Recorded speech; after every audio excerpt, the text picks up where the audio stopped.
Okay, so this is my response to Spiffyrich.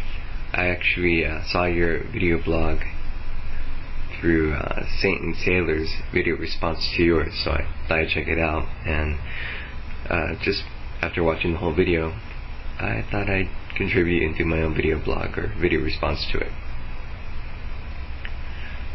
So, for those of you watching, just go ahead and click on the link down below and you'll see exactly why I'm talking about this. And hopefully it should make sense. So, for me, when I was growing up, it's a little strange to recall childhood, but school was the main thing that really influenced me, that really made a crucial change on how I saw the world, how I saw people, life, everything. Prior to school, I was really hyper, happy, energetic, and had a pretty crazy imagination. Of course, I'd always pretend, literally, like every day for hours with my brother and sister. That's how into it I was. Anyway, when I started school, everything just changed, it seemed, dramatically. Because when I first started, I thought I was going to be in the same class my sister was. Yeah, I didn't know how the grade scale worked. I thought we'd be in the same classroom she was in. No. I was just in a room with a whole bunch of strangers. And I didn't really want to be there. I wanted to be home. Safe. But no, I had to be there. And so it just, I don't know. I just couldn't stand it. So, as some kids would do, they would just cry.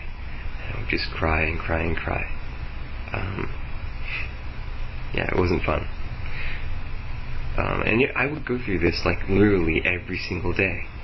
I don't know why I didn't adjust, but I just never adjusted through it. And this was kindergarten. It wasn't exactly first grade. Yeah, of course you go and you make friends, and they talk to you about it, and they help you through it. Amazingly, at that young age, kids understand what you're going through. And that was fun, and you get used to how the school system works. Even though when you're in kindergarten you somehow get to leave early, so that's always a plus. But it seems every grade I would go to, I'd start almost from scratch. First grade, same thing. I never got used to it. I always started to cry. I knew no one. I always felt, I don't want to say left out, but it seemed like I was the only one who actually missed their family, who didn't want to be there. Sure, I learned, I enjoyed playing handball, running, all those things, but I was the only one, it seemed like, who would just cry and cry, while everyone else would listen to the teacher and just follow their rules. I'm like, I just felt like I shouldn't be there. So, another thing is, when I was in school, I found out that there were these other people called bullies. And they would sometimes pick on me. And the weird thing, this is really strange, really odd. Maybe some people were like this as well. I don't know. Maybe you caught in this situation. Sometimes I would actually be their friend. And they wouldn't pick on me. I would actually talk with them, play handball, kickball, anything. I was okay. But then the next day, they would actually pick on me.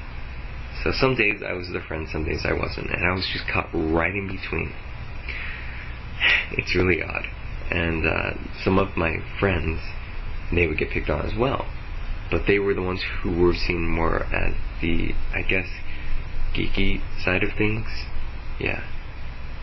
They were known as geeks or nerds. But I was somehow caught straight in the middle. I don't know how or why or how I got in that position, but I did. I don't know. But yeah, that was always fun. But I guess that's the strange thing, that I couldn't find my place in school. I had friends I would hang out with, and even though I was kind of picked on, I felt I don't know how you would describe it. Yeah, not finding my place. I'm gonna stay with that for now. It was still a fun environment. It was. I got to know the teachers really well, because of all the times I would cry and not want to really be there. Yeah, that was fun. And that's the one thing that I think maybe kind of traumatized me a little bit. Whether it be my fault or not, I don't know. But I was really an emotional person. Well, I still kind of am, but back then I was very, very emotional. So small things, even little things, would kind of upset me, which would force me to cry.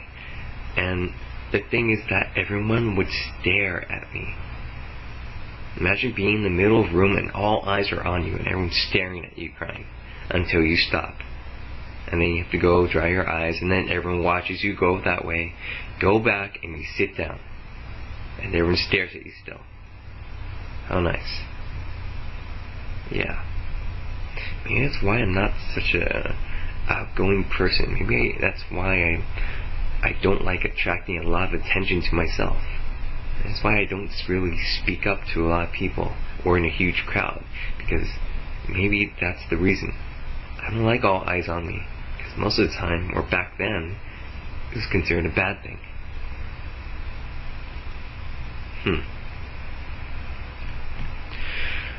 So anyway, that's a small portion of my childhood. When I got into 5th grade, 6th grade, 7th grade, and 8th grade, it got easier. It did. Again, funny, I still felt that I didn't really fit in. Everyone had that special friend, that special bond with a group of people that they would hang out with every single day. I guess around 5th grade, 6th grade, you learn to find out who exactly are your closer friends. Like, you're familiar with everyone else. People who start dressing as punkers, people who start dressing as the cholo type people, casual people, and everything else you could probably think of. Everyone else knows each other, but they stick to their own groups. And yet, that's where I didn't.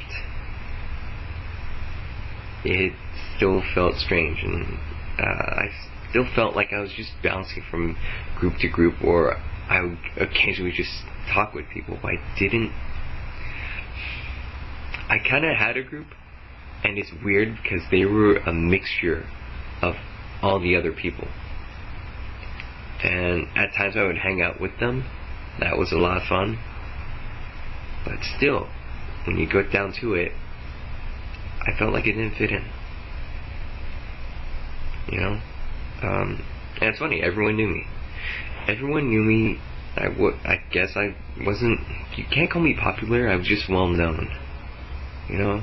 Oh yeah, you know this guy named Ricky?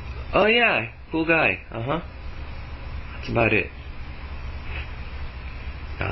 Yeah, I don't know if everyone else sees me that way, but that's how I would kind of see it. And then, well, getting into high school then, well, that's a different matter, because then you pass childhood. But, yeah, interesting. Anyway, just growing up, it was really a strange experience because of how fast everything changes.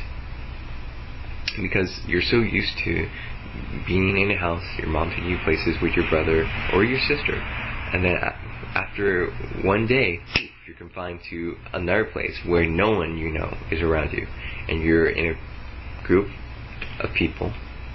I don't want to say children, but people your own age, and the strangers there teaching you. And all of a sudden you're like, well, what happened to everyone else? What happened to all the people who I was familiar with? Why do I have to stay in this room? Yeah, you teach me stuff, but I don't really want to be here. I have things to do. Other things are more important on my mind. Yeah, now it just feels like I'm rambling. Anyway.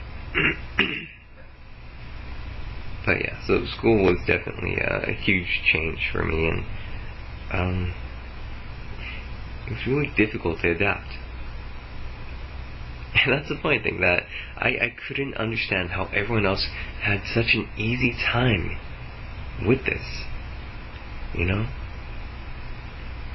Yeah, I made a lot of close friends, but I still, even from back then, when I would talk with them, like, don't you miss them, or your parents? And they're like, yeah, but I don't know. I couldn't figure it out. I don't know why I was the only one who constantly thought about my parents, my brother, and my sister, and why it was so difficult, or why I cried like every single day. I never got it. Oh, here's something interesting. When I was in 2nd grade, this was back in 1980, maybe 87, 88. The teacher that I had before I transferred and went to a different teacher. I was told this because I don't really remember, but the teacher that I had, he would actually hit some of the other kids because they would mess around, or they would be, they would disobey or things like that. He would actually hit them or put tape around their mouths. Pretty interesting, yeah. And I don't recall that happening, but some of my other friends actually said that that would happen. Probably didn't happen to me, but yeah. And the funny thing is that I would cry so much in that class that the principal would actually come into the class and kind of interrogate the teacher a little bit and wonder, what was going on, why. And it really had nothing to do with that, but I actually got transferred out of the class because I had a higher reading level than they did. Amazingly, it was more of a Spanish-English type class, and yeah, I never spoke Spanish, so I think naturally, I don't know, maybe I would have a higher reading level, I'm not sure. But yeah, that's what I was told. Pretty crazy. Yeah, and of course now, in the 1990s and 2000, that never happens, it never takes place. Or if it does, that'd be blown wide open. But I guess back then it was still not acceptable, but things were still changing. If you ever seen the walkouts, or the movie based on the Garfield walkouts and things like that, hitting was common. It was actually expected. There was no standing up to them.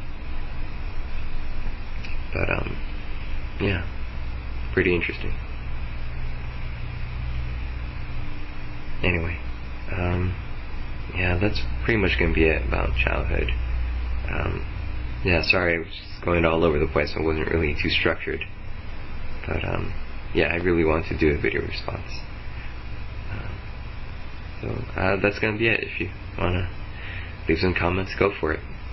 If not, well. And if you feel like doing a video response to Spiffyrich, feel free to. I'll go ahead and watch it, and I'll leave some comments on those as well. Take care of you guys.